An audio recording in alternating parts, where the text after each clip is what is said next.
देहात में कहावत है कि भले भेड़िया सिर मुड़ाती है। समझते हैं इस चीज़ को? जब भेड़िया के माथा पर केस हो जाता है तो उसमें कीड़े हो जाते हैं और उसको काटता है कीड़ा, तो प्रायः मूड़ी ढूंढते रहती है वो। तो आदमी जब उसके माथा को पकड़ता है तो बड़ा शांत हो जाता है और तब उसको लोग मुड़ते हैं। तो कहने का उसी को कहा जाता है कि भले से यह मुड़ रहा था, इसलिए कि उसको तो माथा में जो काट रहा था इसलिए वो सीधा हो गए। इसी प्रकार से नीतीश कुमार जी स्वाभाविक रूप में हमके मुख्यमंत्री नहीं बनाए। जब 2014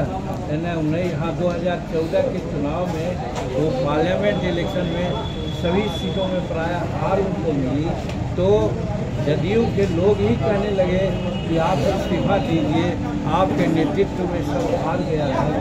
और इतना जोर पड़ा कि वो इस्तीफा देने को तैयार हो गए।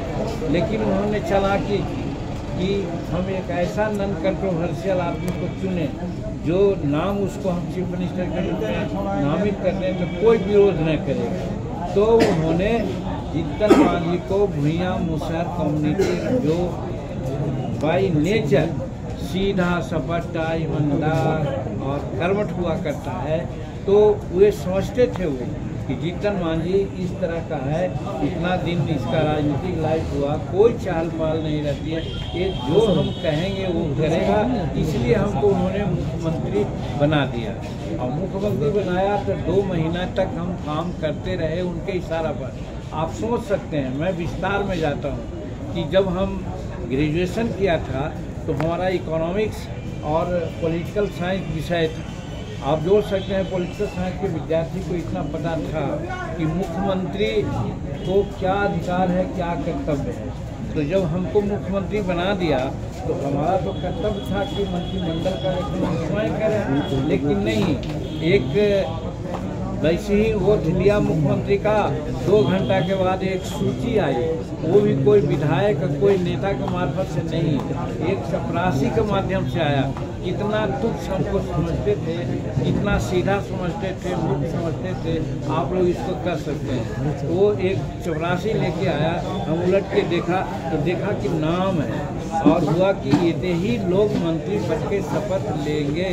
अब जोड़िए, हम ही समझे, अरे हम जब मुख्यमंत्री हैं तो मुख्यमंत्री हमको न बनाना है, लेकिन ये नाम दे दिए।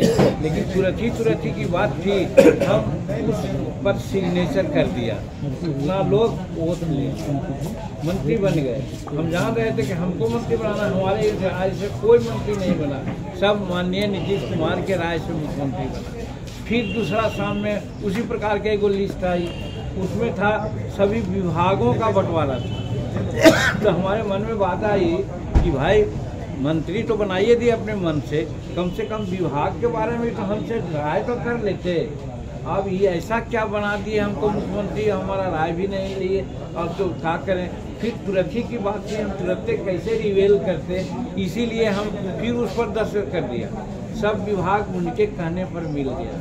तीसरा दिन आया, कुछ कमिश्नर, कुछ कलेक्टर, कुछ एसपी के ट्रांसफ़र का, वहाँ पर हम थोड़ा सा मन को बढ़ाया। और उसी बीच में आप लोग भी कहने लग गए थे कि जीतन मांझी रिमोट से काम करता है, जीतन मांझी रबर स्टैंप है, ये सारी बातें आ रही थी। तो हमको लगा कि नहीं, ये ठीक कहता है पत्रकार लोग, हमको अपने मन से करना चाहिए। हम उनके जो प्रस्ताव थे ट्रांसफ़र पोस्टिंग का, उसको हम रद्द करके अपने मन से सभी ट्रांसफ़र पोस्टिंग किया। झगड़ा वहीं से शुरू हो गया। उनके समझ में आने लगा, अरे हम तो उनको समझाया लोगों ने कि अरे इनको तो आप बनाया था कि जैसे कहिएगा वो करेगा, लेकिन ये अपने मन के करने लगा तो क्या होगा। और फिर उसके बाद 2-3-4 महीना में देखेंगे आपने एज मैनी एज 35 ऐसे हमने निर्णय लिया, जिसमें एक निर्णय आप लोगों के लिए भी था कि पत्रकारों को पेंशन देंगे, पत्रकारों को हर जिला में हम क्या कहते हैं मीडिया हाउस बनावेंगे और प्रांत में भी उनका एक सेंट्रल हेडक्वार्टर बनावेंगे। आप लोगों को भी किया था। महिलाओं के लिए किया था कि सशक्तिकरण की बात लोग बोलते हैं, लेकिन जब तक पढ़ेगी महिला नहीं तब तक कैसे होगा। तो इसलिए बच्चा क्लास से लेके एमए क्लास के बच्चियों तक सभी जात के बच्चियों का पढ़ाई हमने फ्री कर दिया था। हमारे इलाका में नक्सलाइट बहुत माना जाता था। सब लोग क्या करता था कि राइफल उठाता था, इसलिए कि उसका इज्जत नहीं दिया जाता था, वो भूखा मरता था। हमने कहा क्या कि ठेकेदारी में जो 75 लाख रुपया तक के है, ठेकेदारी में हम आरक्षण दे दिया। आरक्षण दिया तो वो लोग जो नक्सलाइट वहाँ जाते थे वो लोग सब काम करने लग गए। बहुत से नक्सलाइट हम पर गुस्सा किया कि हमारा कैडर को साहब आपने बर्बाद कर दिया। हम कहा कि हम बर्बाद किया क्या, हम लोगों को रोजी रोजगार दिया। ये भी उनको अच्छा नहीं लगा। ये बिहार कृषि प्रधान राज्य है, 76% यहाँ किसान रहते हैं खेती पर, और इनको सिंचाई की कोई व्यवस्था नहीं थी। डीजल पेट्रोल ये सब लगाना पड़ता था। तो हमने निर्णय लिया कि हर 5 एकड़ किसान जो रखते हैं ज़मीन, उनको हम बिजली माफ़ कर देंगे। ये सब काम शेड्यूल कास्ट के लिए हमने कहा कि 2-3 डिसमिल ज़मीन से काम नहीं चलेगा, 5 डिसमिल हम देंगे। और हमारे किसानों को शेड्यूल कास्ट को खेती करने के लिए ज़मीन नहीं है। जितना भूदान और सीलिंग की ज़मीन है वो 13 लाख एकड़ है, उसको हम बांट देंगे। 1-1 एकड़ ज़मीन सबको देंगे। अगर वंचित हो जाएगा तो खरीद करके देंगे, ताकि हमारा जो शेड्यूल कास्ट के लोग हैं वो खेतीहर मजदूर नहीं, खेतीहर किसान बन जाएगा। ये सारा जब निर्णय लेने लगे तो उनके जो अगल बगल अभी रहते हैं वही कहने लगे, नीतीश बाबू जीतन मांझी लोग भैया समझ कर क्या बनाए थे कि तो ऐसा काम कर रहा है कि 6 महीना और रह जाएगा तो आपको कुत्तों नहीं पूछेगा। बस लड़ाई चली वहीं से, अब इधर उधर करने लगे और फिर उसके बाद हमको रिजाइन किया। तो वो हमको अपना स्वभाव से चीफ मिनिस्टर नहीं बनाए थे। अगर बनाते तो हम तो अच्छा काम किया। आज भी उनको चैलेंज करते हैं, कहिए कौन गलत काम किया था जिसने आपने कहा कि हट जाइए।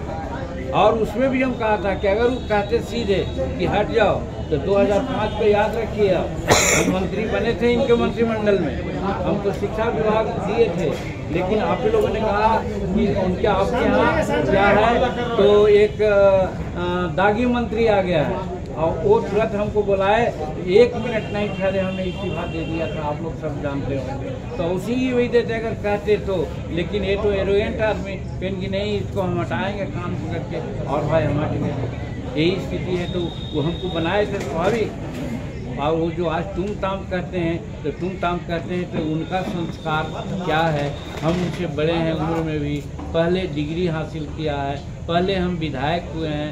तो अगर तुम ताम कहते हैं तो मैं तो कमर समझता हूँ कि या तो उनका एरोगेंसी बोलता है, या पागलपन बोलता है, या नहीं तो उनका संस्कार जो गलत है वो बोलता है।